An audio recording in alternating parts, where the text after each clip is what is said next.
हम लोग का एक चैप्टर पढ़ना है परसेंटेज। उसका एक बहुत ही पॉपुलर टाइप है। टाइप का नाम है परिवर्तन न होना या अपरिवर्तित रखना। कुछ चैप्टर को छोड़ दीजिए तो सारे चैप्टर में इसका यूज आता है।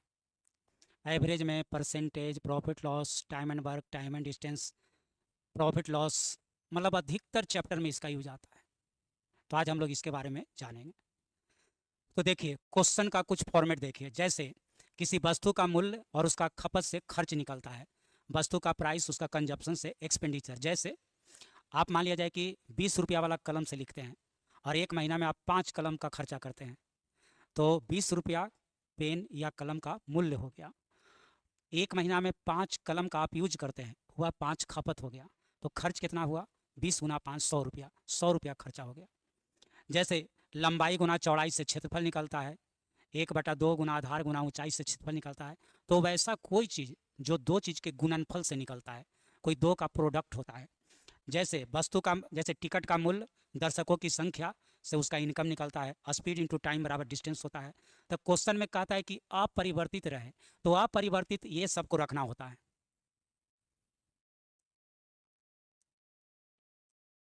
जो प्रोडक्ट होता है उसी को अपरिवर्तित रखना होता है।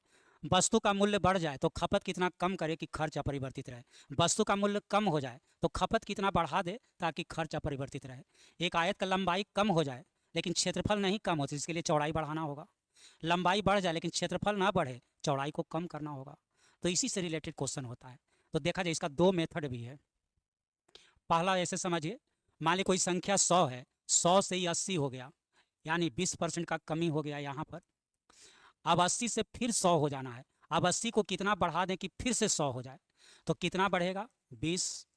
20% नहीं, 20% नहीं, परसेंट तो निकालना पड़ता है। तो बटा में लिखिएगा 80 और गुना कितना? 100।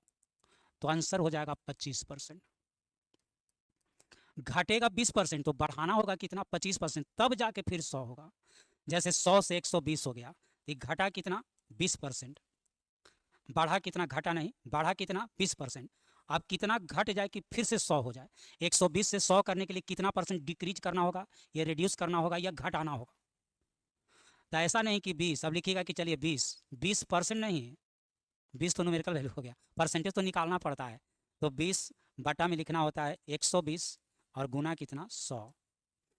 ये 6 बार कटेगा, कैलकुलेशन किया जाए तो इसका आंसर इतना आ जाएगा।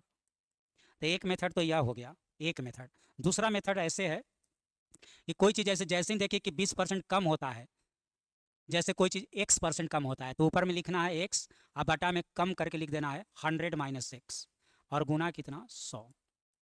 जैसे 20% कम होता है तो ऊपर में 20, नीचे में कम करके लिख दीजिए 100 माइनस 20, 80 गुना 100। यहाँ देखिए, कोई चीज़ 20% बढ़ जाता है तो उसकी जगह लिखते हैं x% बढ़ जाता है, तो ऊपर में x बढ़ जाता है तो नीचे बढ़ा के लिखा जाता है 100 प्लस x और गुना कितना? 100। जैसे 20% बढ़ जाता है तो 20/120 गुना 100। तो समझा गया? अब देखिए इसका कितना यूज आता है, या इस क्वेश्चन को कितने तरह से पूछा जाता है, यह देखा जाए। तो देखा जाए, किसी संख्या को 20% कम कर दिया जाता है, कितना परसेंट बढ़ाया जाए ताकि यह परिवर्तित रहे? तो 20% कम है तो लिखेंगे 20 बटा कम करके 80 गुना 100। आंसर हो गया 25%। 80 कैसे हो गया? तो 100, 20% कम, तो 100 में 20 घटा के 80। यहाँ देखिए 20% कम है तो दूसरा कितना अधिक है? तो 20% जैसे ही कम देखे तो लिख दिए 20 बटा में कम कर दीजिए 80 गुना 100, आंसर 25%। किसी वस्तु का मूल्य 20% कम हो जाता है तो खपत कितना बढ़ाया जाए कि खर्च अपरिवर्तित रहे? तो 20% कम हो जाता है तो फिर 20/80 गुना 100, आंसर हो गया 25%। किसी आयत या वर्ग का एक भुजा 20% कम होता है, दूसरा कितना बढ़े ताकि क्षेत्रफल अपरिवर्तित रहे? तो फिर 20% कम है तो 20, नीचे में कम लिख दीजिए 80 गुना 100, आंसर हो गया 25%। चलिए, एक निश्चित समय में एक निश्चित चाल से कोई दूरी तय होता है, चाल 20% कम कर दिया जाए तो दूरी समान तय करने के लिए कितना परसेंट बढ़ाया जाना चाहिए? तो 20% कम है तो फिर वही लिखेंगे 20/80 गुना 100, आंसर हो गया 25%। कोई कोचिंग अपना शुल्क 20% कम कर दिया जाता है, तो छात्रों की संख्या कितना परसेंट बढ़ जाए ताकि खर्च में कोई परिवर्तन ना हो, खर्च अपरिवर्तित रहे? तो फिर कैसे? वैसे ही 20% कम है तो ऊपर में 20, नीचे में 80 गुना 100 और आंसर हो जाएगा 25%। फिर से किसी वस्तु का मूल्य 5 रुपया से घटकर 4 रुपया हो जाता है। अब देखिए ये परसेंट में नहीं दिया, ये दिया क्या चीज़ में, रुपया में। तब क्या करना है, तब ऐसे बना देना है। ये कोई चीज़ 5 से घट के 4 हो गया तो 4 से फिर 5 कर देना है। तो यहाँ बढ़ाना कितना है, 1 परसेंटेज तो निकालना पड़ेगा। तो परसेंटेज में और जाना जाए, परसेंटेज वृद्धि निकालना है तो नीचे कम वाला रखते हैं, और कमी निकालना है तो नीचे ज़्यादा वाला रखते हैं। तो ये 5 से 4 हुआ, 4 से 5 करना है, वृद्धि निकालना है। तो 4 की 5, तो वृद्धि निकालना है तो नीचे कम वाला, बटा में 4 गुना 100, आंसर हो गया 25%। यहाँ देखा जाए 20% अधिक हो गया है तो अब कैसे लिखेंगे, 20/120 अधिक हो गया है तो जोड़ के गुना 100, इसको आप कटाइएगा तो ये आ जाएगा 16.2/3%।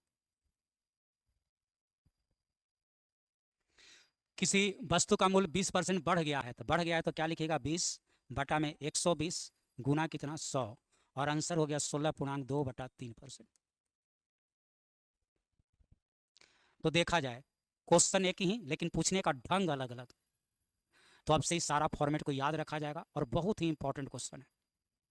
चलिए, यदि बात हमारा अच्छा लगा हो तो क्या करना है, वीडियो को लाइक भी कर देना है। आज शेयर कर देते हैं तब तो बहुत अच्छा लगता है। चलिए, बहुत बहुत धन्यवाद।